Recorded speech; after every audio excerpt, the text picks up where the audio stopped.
ಓಂ ನಮೋ ಭಗವತೆ ವಾಸುದೇವಾಯ ನಮಃ. ನಮಸ್ಕಾರ ವೀಕ್ಷಕರೇ. ಕನ್ಯಾ ರಾಶಿಯವರಿಗೆ ಸತತವಾಗಿ ಅನುಭವಿಸಿದ ಸೋಲುಗಳು ಈಗ ನಿಮ್ಮ ಗೆಲುವಿನ ಮೆಟ್ಟಿಲುಗಳಾಗಿ ಬದಲಾಗಲಿದೆಯಾ?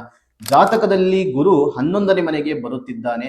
ಇದು ನಿಮ್ಮ ಲಕ್ಕನ್ನು ರಾಕೆಟ್ ವೇಗದಲ್ಲಿ ಹೆಚ್ಚಿಸುತ್ತಾ ನಿಮ್ಮ ಬುದ್ಧಿವಂತಿಕೆಯನ್ನು ಹೀಯಾಳಿಸಿದವರ ಮುಂದೆ ನೀವು ಸಾಧನೆ ಮಾಡಿ ತೋರಿಸುವ ಸಮಯ ಬಂದಿದೆಯಾ?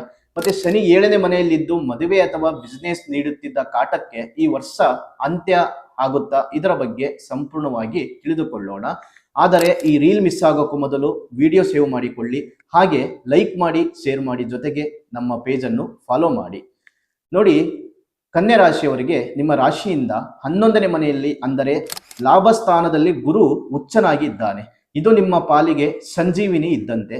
ಇಲ್ಲಿಯವರೆಗೂ ನೀವು ಪಟ್ಟ ಕಷ್ಟಕ್ಕೆ ಈಗ ಬಡ್ಡಿ ಸಮೇತ ಲಾಭ ಸಿಗಲಿದೆ. ಆದರೆ ಶನಿ 7ನೇ ಮನೆಯಲ್ಲಿ ಕಂಟಕ ಶನಿ ಪ್ರಭಾವ ಇರುವುದರಿಂದ ಪಾಲುದಾರಿಕೆ ಅಥವಾ ವೈವಾಹಿಕ ಜೀವನದಲ್ಲಿ ಸಣ್ಣ ಪುಟ್ಟ ಕಿರಿಕಿರಿ ಇರಬಹುದು.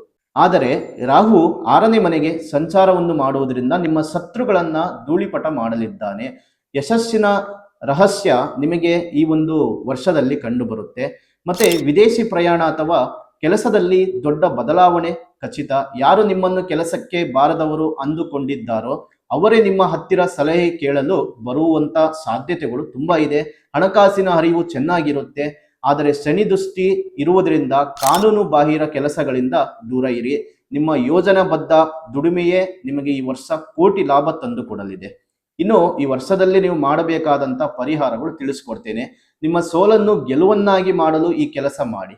ಪ್ರತಿ ಬುಧವಾರ ಗಣಪತಿ ದೇವರಿಗೆ ಗರಿಕೆ ಅರ್ಚನೆ ಮಾಡಿ ಮತ್ತು ಮೋದಕ ದಾನ ಮಾಡಿ.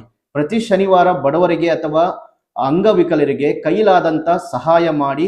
ಓಂ ಬೂಂ ಬುಧಾಯ ನಮಃ ಎಂಬ ಮಂತ್ರವನ್ನು 108 ಬಾರಿ ಜಪ ಮಾಡಿ.